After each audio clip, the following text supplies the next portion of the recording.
Bonjour, bonsoir. Nous sommes le 6 juillet 2019. Cette vidéo pour parler des traces d'intrusion quotidienne à mon domicile. Je suis cible de gang stalking, d'un harcèlement particulier, très peu connu en France. Les Anglais l'appellent le harcèlement névrotique. Et là, c'est vrai qu'on a en face, nous autres cibles, de gang stalking et de harcèlement électromagnétique également. Nous avons en face de nous une bande de tarés qui voudraient que ce soit nous qui passions pour des dérangés. Alors récemment, au mois de mai, j'ai fait une petite vidéo que je n'ai pas publiée sur les confettis qui ont été déversés sur mon balcon, là, à cet endroit-là. Je vais donner le lien. Et donc c'était au mois de mai. Le carnaval de Nice, c'est au mois de février. Entre-temps, j'ai balayé. Peut-être pas souvent, mais j'ai balayé entre-temps. Autant mon balcon que, bien sûr, mon séjour. Et ce matin, enfin vers les 11 h, je trouve donc je vois par terre deux confettis. Deux confettis, je vous les montre. Les voilà, les confettis. Donc une bleue, ou un bleu, je sais pas, un confetti, et l'autre d'un jaune cacadois tirant sur le vert. Alors il y a bien sûr toute une symbolique destinée à la cible et à elle seule. Donc c'est pas la peine de dire ce qu'on peut y voir. De toute façon, ce qu'il y a à y voir, c'est deux choses, des deux choses l'une. Soit il y a eu donc une énième intrusion à mon domicile, ces intrusions sans effraction, puisque le réseau s'est procuré mes clés de manière frauduleuse, et il sert à rien j'avais essayé de mettre une caméra cachée, une alarme, enfin, c'était un désastre d'ailleurs. Enfin bref, donc d'autres cibles avaient essayé, ça ne sert strictement à rien. Pour des raisons que j'ai développées dans d'autres vidéos. Ouais. Voilà. Donc les confettis sont une trace d'intrusion quand je les ai trouvés ce matin. Donc peut-être pendant les 3 minutes que je suis descendue chercher mon chat. Possible. Mais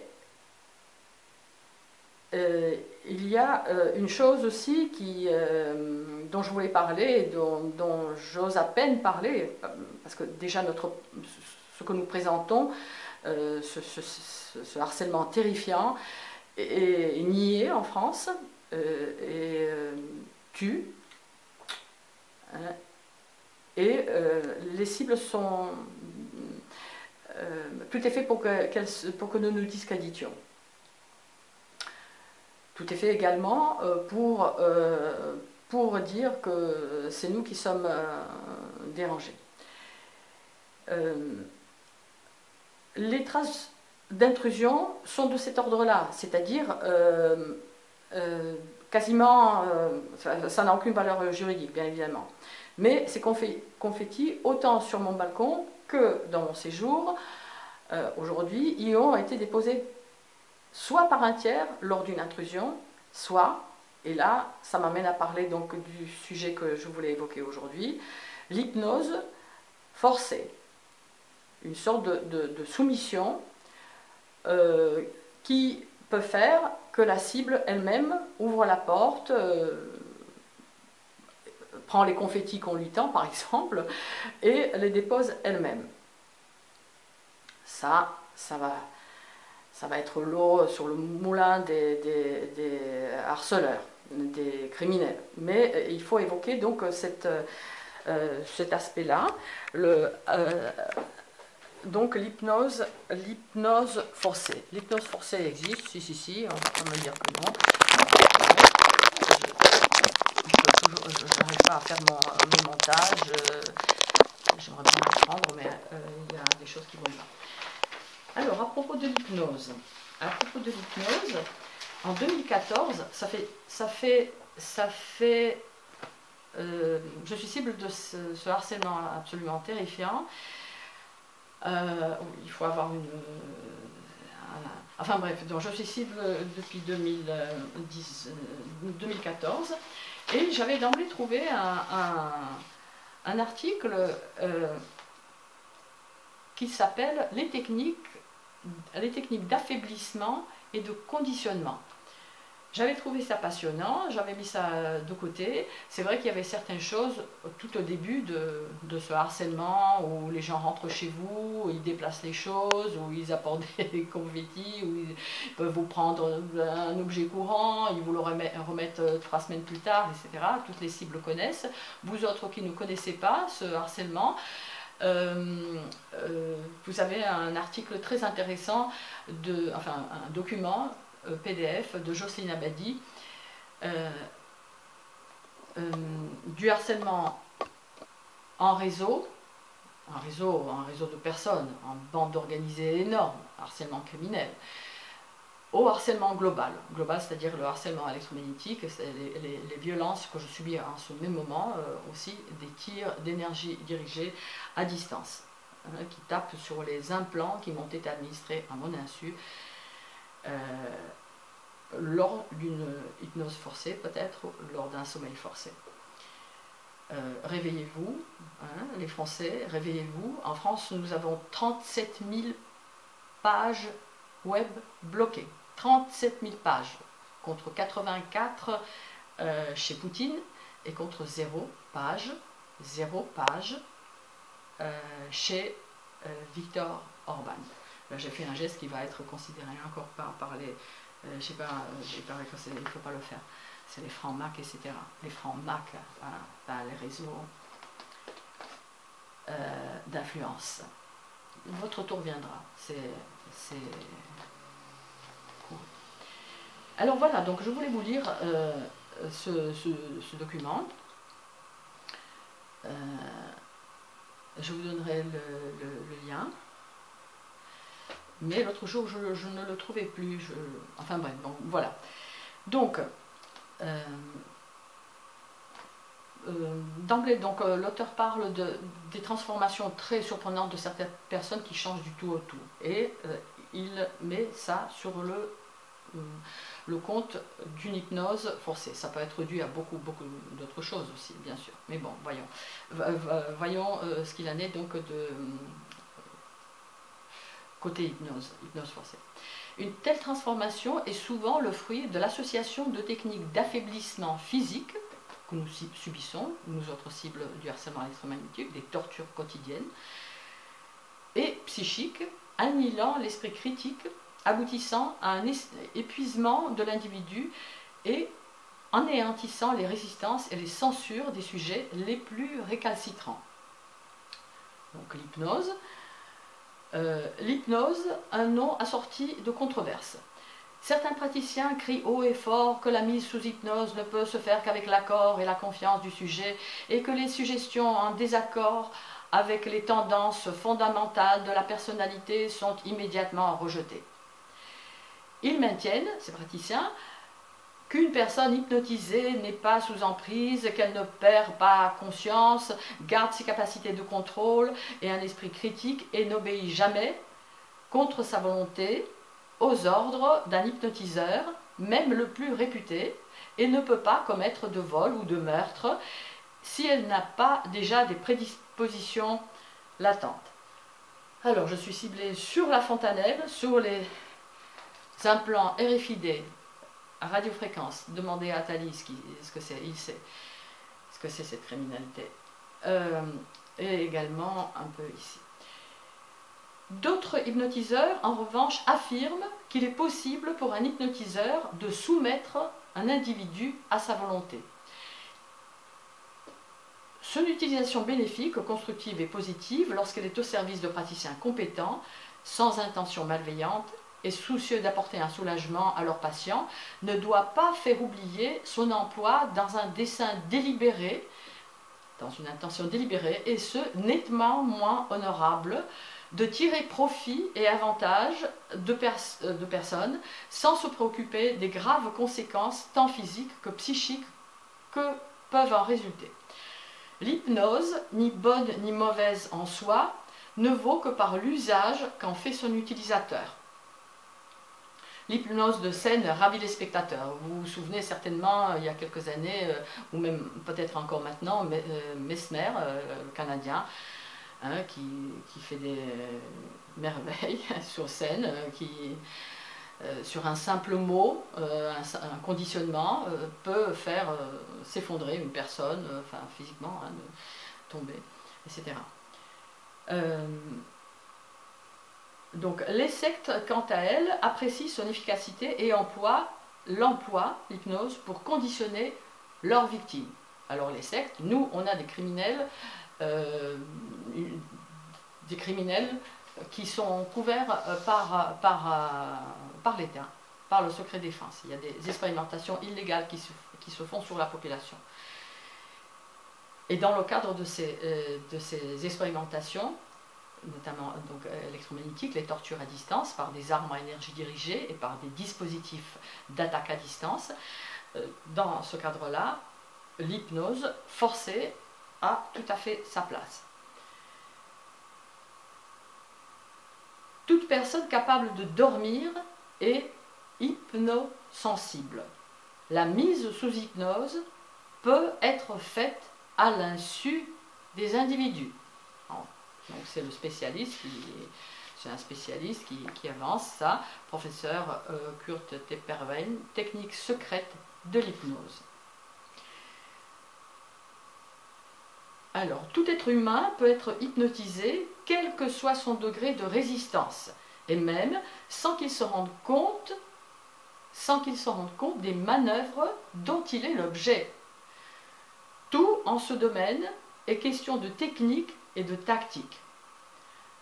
Toute personne normale est hypnotisable par une méthode ou une autre, par un opérateur, donc par un hypnotiseur, et ce, même contre son gré de la personne hypnotisée et à son insu.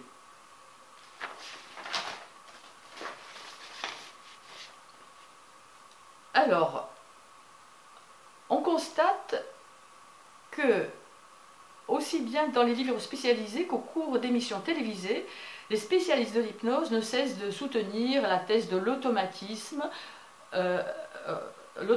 qui tend à minimiser le danger des pratiques hypnotiques,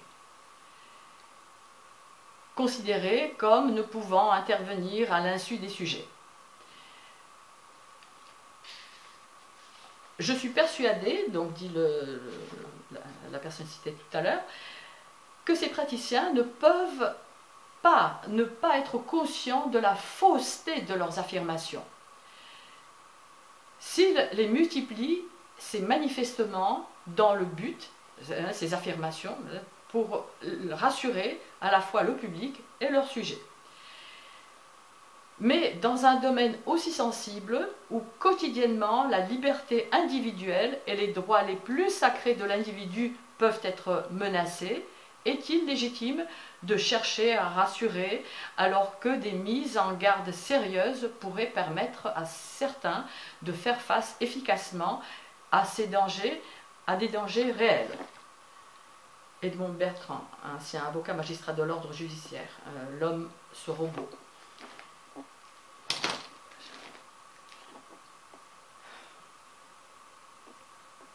Le phénomène hypnotique apparaît en réponse à des stimuli verbaux, visuels ou kinesthésiques. Langage métaphorique, ton de la voix, fixation de l'attention sur un objet, une image, concentration sur sa respiration, répétition d'un mouvement, d'un mot, d'une phrase, d'un son, etc. Et il est favorisé par certains facteurs aussi. Le jeûne, l'alimentation frugale et carencée, le manque de sommeil, la fatigue. Nous autres cibles du harcèlement électromagnétique, nous sommes privés de sommeil. Et parfois, justement, non, dans le but, peut-être, d'une mise sous hypnose plus facile. Donc après, voilà, il énumère encore d'autres facteurs qui facilitent l'hypnose. Alors, si la volonté et le sentiment s'opposent, ce dernier l'emportera. Mais un climat de méfiance n'empêchera pas la mise sous hypnose. L'obstacle sera tout simplement contourné. Au cours de l'hypnose légère, un état de détente s'installe. Le conscient reste actif. En approfondissant la transe hypnotique, l'activité consciente diminue jusqu'à l'obtention d'un conscient tout à fait inactif qui n'interfère plus. L'hypnotisé exécutera d'éventuelles suggestions illogiques. Réveillée, la personne ne se souvient de rien, donc amnésie de la séance, mais à l'état d'éveil, le sujet obéira à d'éventuels ordres post-hypnotiques, c'est-à-dire les suggestions données sous hypnose et exécutées ultérieurement, seront exécutées ultérieurement à un moment donné à l'état d'éveil. Certains narcotiques provoquent l'hypnose. Très important pour nous autres cibles aussi, du harcèlement en bande organisée, du harcèlement criminel en bande organisée, du harcèlement électromagnétique, gang stalking, c'est que lors des violations de nos domiciles quotidiens, tous nos espaces privés d'ailleurs, on peut mettre n'importe quoi dans notre alimentation. C'est impossible d'éviter. Donc des drogues, toutes sortes de produits, etc. Certains narcotiques provoquent l'hypnose. Ils seront utilisés non pas pour anesthésier, mais pour produire une parfaite décontraction. Le but est de restreindre le champ de la conscience, d'augmenter la suggestibilité du sujet et d'éliminer les obstacles dus aux inhibitions conscientes. Peut-on manipuler quelqu'un sous hypnose? Eh bien, oui. L'hypnose permet de manipuler. C'est bien là ce qui la rend efficace. 5. Donc il y a un lien que je vous donnerai. Alors, qu'est-ce qui est encore important pour nous autres cibles?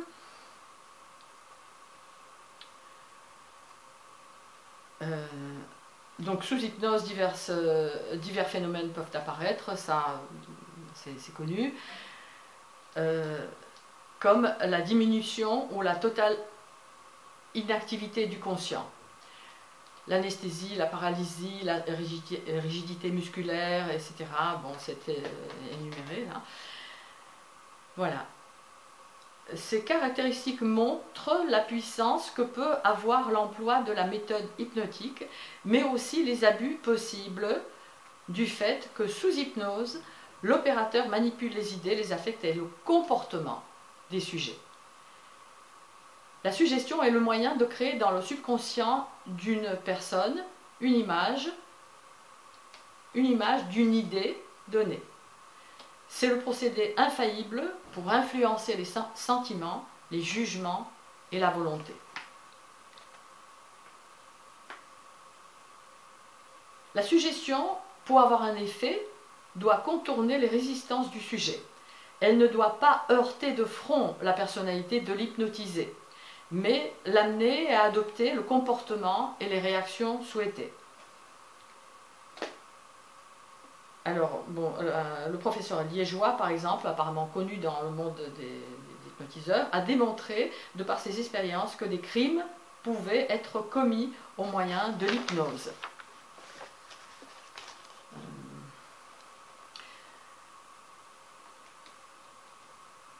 Donc, les personnes hypnotisées, conditionnées, à qui on a donné un ordre à effectuer, par exemple, plus tard, beaucoup plus tard, peuvent le faire un an plus tard.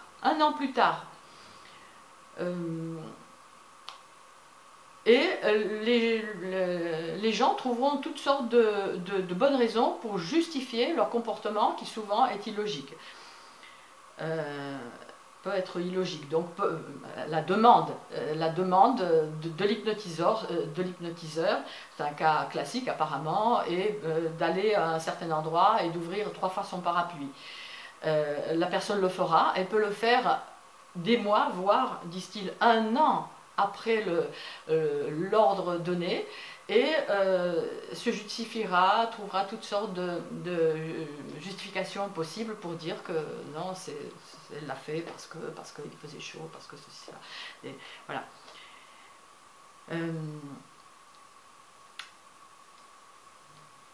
Voilà. Donc, sous hypnose, une personne peut parler, dialoguer et écrire sans en avoir le souvenir à l'état d'éveil.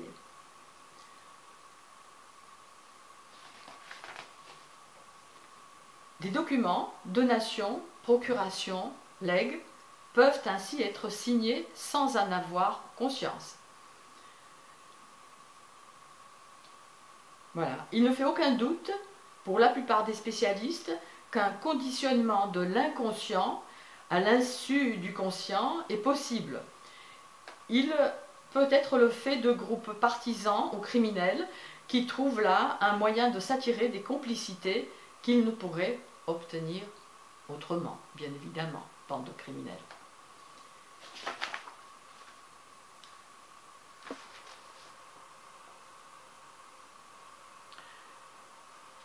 Alors, dans tous les cas, il est question de provoquer des états de conscience modifiés qui ont pour effet de diminuer la perception consciente du sujet afin d'atteindre son subconscient. Le but recherché est ouvertement de modifier le comportement humain en court-circuitant autant que possible toute censure consciente. Alors, nous autres cibles du harcèlement électromagnétique, nous savons que ceci est possible via les armes électromagnétiques.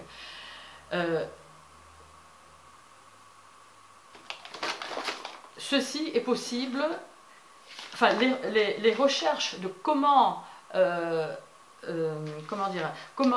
mettre hors circuit l'inconscient, ces recherches ont été faites par les Russes dans les années 75 déjà.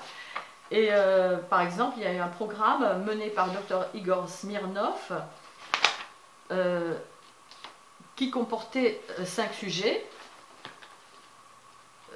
Par exemple, donc, ce qui nous intéresse, c'est effacement du subconscient, développement des perceptions extrasensorielles et induction d'effets paranormaux dans les rêves, entre autres. Dr Igor Smirnov voulait coopérer avec les Américains. Il a fini par une crise cardiaque. Bon.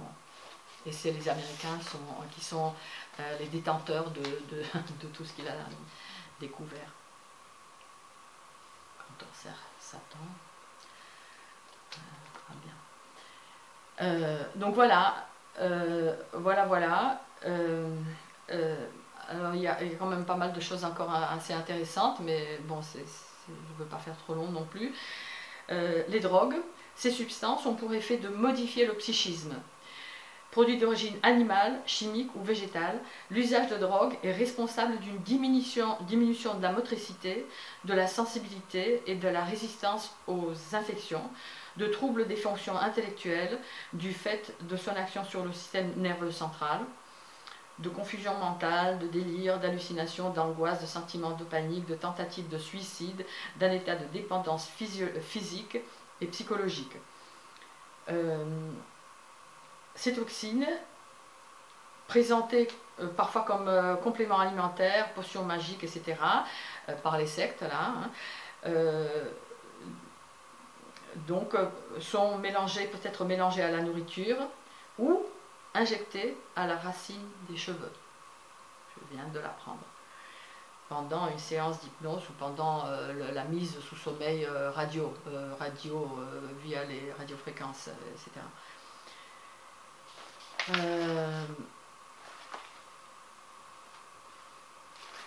Voilà, je vais vous donner le lien sur ce document.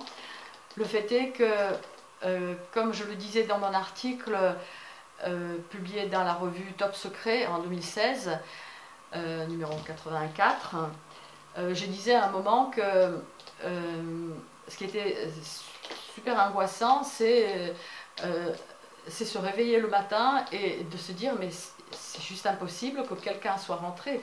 C'est moi qui ai dû faire certaines choses. Je parle aussi de mon chat, hein, votre animal domestique, hein, à vous autres cibles, qui vous regardera comme si vous ne vous reconnaissez pas. Nous sommes cibles d'une criminalité complexe, d'une criminalité où il y a plusieurs aspects qui entrent en jeu.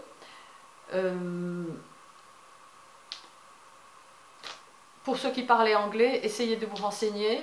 Il y a plein de sources, autant sur le harcèlement électromagnétique, cette torture à distance,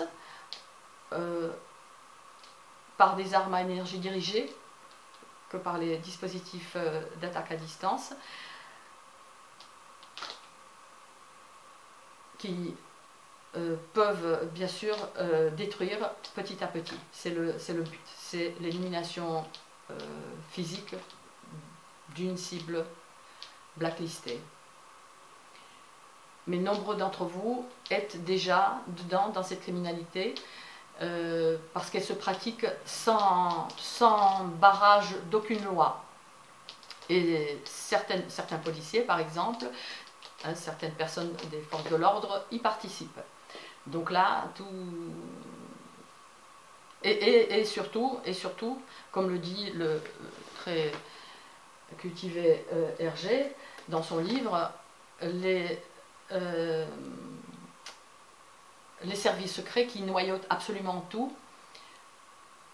sont un monde sans loi, ce qui permet, qui est une porte ouverte vers toutes sortes de criminalité.